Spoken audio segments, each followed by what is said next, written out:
দেশের কয়েক জেলায় হালকা থেকে মাঝারি বৃষ্টি হয়েছে। এর মধ্যে দিনাজপুর, রংপুর ও বগুড়ায় বজ্রপাতে মারা গেছেন ৩ জন। দিনাজপুরে ভোর থেকেই মেঘাচ্ছন্ন ছিল আকাশ।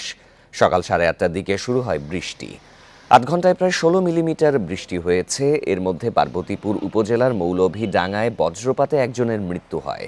এদিকে হঠাৎ বৃষ্টিতে বিপাকে পড়েন শিক্ষার্থী, অফিসগামী মানুষ। রংপুরে সকাল থেকে হালকা বৃষ্টি শুরু হয়। এর মধ্যে বদরগঞ্জে বেলা 11:15টায় বজ্রপাতে মারা যান সাইদা বেগম নামে এক নারী। বগুড়ার কাহালুতে ধানের চারা উঠানোর সময় বজ্রপাতে মোহাম্মদ আকন্দ নামে এক কৃষকের মৃত্যু হয়েছে।